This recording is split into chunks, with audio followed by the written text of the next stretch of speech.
ایک دوست نے اپنے ایک دوسرے دوست سے قرض لیا اور قرض لینے کے بعد جو ٹائم تھا وہ پورا ہو گیا.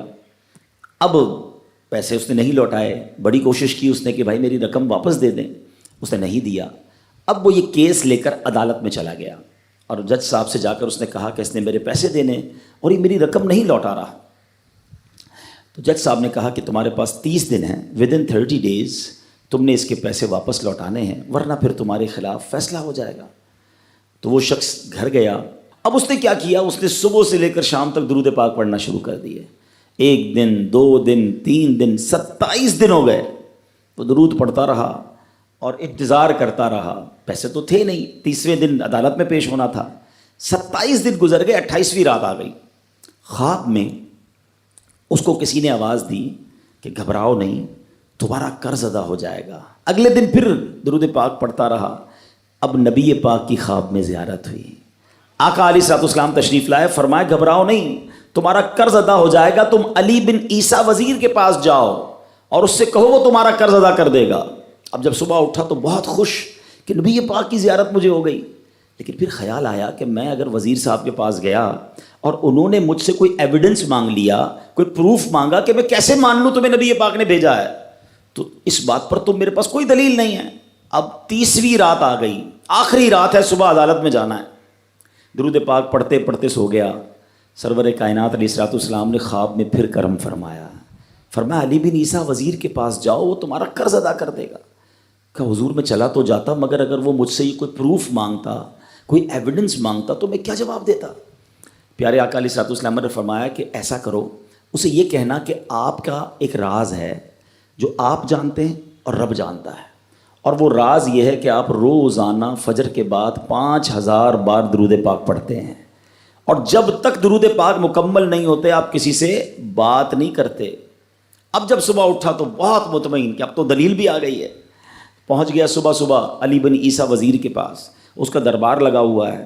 اس نے پیغام بھجوایا کہ میں علی بن عیسیٰ وزیر صاحب سے اکیلے میں ملنا چاہتا ہوں, پیغام لایا ہوں.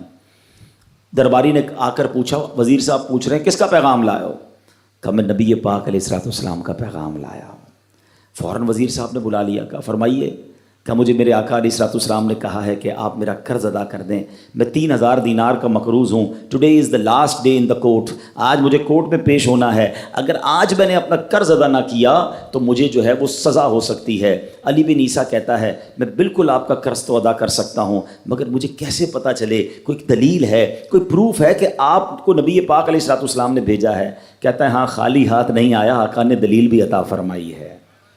اچھا بتائیے کیا دلیل ہے؟ کا دلیل یہ ہے کہ آپ کا ایک راز ہے جو صرف آپ جانتے ہیں اور آپ کا رب جانتا ہے. 5000 ٹائمز ڈیلی آپ درود پاک پڑھتے ہیں فجر کے بعد, اور جب تک یہ درود پورے نہیں ہوتے آپ کسی سے بات نہیں کرتے. آپ ذرا پہلے تھوڑی دیر کے لیے امیجن کریں کہ جو وزیر 5000 بار روز درود پڑھتا ہوگا وہ عاشق رسول کیسا ہوگا. اس کی تو لاٹری نکل آئی نا, وہ تو خوشی سے جھوم اٹھا, کہتا ہے مرحبا یا رسول اللہ, میرے درود پاک قبول ہو گئے, بہت خوش. اب ابھی بیٹھے ہیں آپ, کمرے میں گیا, واپس آیا اور 3000 نہیں 9000 دینار لے کر آیا. کہتے 3000 تو نبی پاک کا حکم, مرحبا یا رسول اللہ, 3000 اور لیجئے, آپ نے اتنی اچھی خبر مجھے سنائی, اتنا پیارا خواب سنایا, آپ کے قدم میرے گھر تک آئے, اور 3000 مزید لے جائیے, اس سے اپنے بچوں کے لیے کوئی کاروبار شروع کیجئے, اور ایک وعدہ بھی کیجئے, زندگی میں آئندہ جب بھی آپ کو کوئی ضرورت پڑے گی نا, آپ میرے پاس آئیں گے, میں آپ کا بھائی ہوں.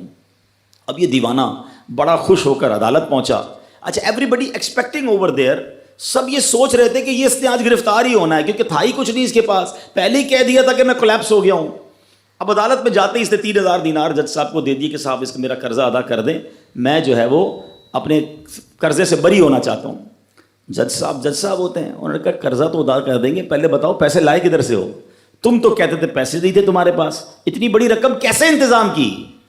اب بھری عدالت میں گویا اس نے زبان حال سے یہ کہا کہ اتنا دیا سرکار نے مجھ کو, اتنی میری اوقات نہیں، یہ تو کرم ہے ان کا، ورنہ مجھ میں تو ایسی بات نہیں۔ اب اس نے بھری عدالت میں پورا واقعہ سنایا کہ میں نے تو کچھ نہیں کیا، آقا خواب میں تشریف لائے، میں وزیر صاحب کے پاس گیا، انہوں نے یہ پیسے دیے۔ سنو اس زمانے کے جج بھی کیسے ہوتے تھے، وہ جج دوران عدالت اپنے کرسی سے اٹھ کر کمرے میں چلا گیا، تھوڑی دیر بعد جج صاحب واپس آئے اور 3000 دینار اس کے ہاتھ میں دیتے ہیں۔ کیا سارا ثواب علی بن عیسیٰ لے جائے گا؟ میں بھی تو آقا کا امتی ہوں، تمہارا قرضہ میں ادا کرتا ہوں۔ اچھا، اب جس نے کیس کیا تھا، سبحان اللہ، کیا ماحول تھا، کیا انداز تھا، کیا دل تھے، وہ بھی تو دیکھ رہا ہے، کہتا ہے میں بھی تو آقا کا امتی ہوں، رکے ذرا، کاغذ قلم دیجئے، بندے کو میں قرضہ ہی معاف کر دیتا ہوں۔ اچھا، قرضہ ہو گیا معاف۔ اب جو 3000 جج صاحب نے دیے تھے، وہ بندہ کہتا ہے جج صاحب ہوں واپس لے لو، میرا تو قرضہ ہی ادا ہو گیا۔ تو جج صاحب کہتے ہیں جو پیسے آقا کے نام پر نکال دیے میں نے واپس نہیں لینے، یہ سارے تم ہی لے جاؤ۔ اب یہ 12000 دینار لے کر یہ عاشق رسول جھومتا ہوا اپنے گھر پر جا رہا ہے۔ اے میرے پیارے اسلامی بھائیوں، ایک رات پہلے ایک سنگل پینی اس کے پاس نہیں ہے، اور اگلے دن 12000 دینار ہیں۔ درود پاک وہ وظیفہ ہے جو دل سے پڑھا جائے تو سبحان اللہ یہ مصیبتوں کو ٹالنے والا وظیفہ ہے، یہ پریشانیوں کو دور کرنے والا وظیفہ ہے۔ اور یہ میں نہیں کہہ رہا، خود سرور کائنات علیہ الصلوۃ والسلام کی حدیث ہے جس کا مضمون ہے کہ جو پریشانیوں میں ہو، جو مصیبتوں میں ہو، اس کو چاہیے کہ مجھ پر درود پڑھے، کہ درود پریشانیوں کو لے جاتا ہے، مصیبتوں کو لے جاتا ہے۔ ایک شاعر نے کیا خوب لکھا ہے، اور واقعی حق لکھا ہے، ہر درد کی دوا ہے صلی علی محمد، ہر درد کی دوا ہے صلی علی محمد، تعویذ ہر بلا ہے صلی علی محمد۔ تو ہمیں چاہیے، خاص طور پہ ربیع الاول کا مہینہ ہے، کثرت سے درود پاک پڑھیں۔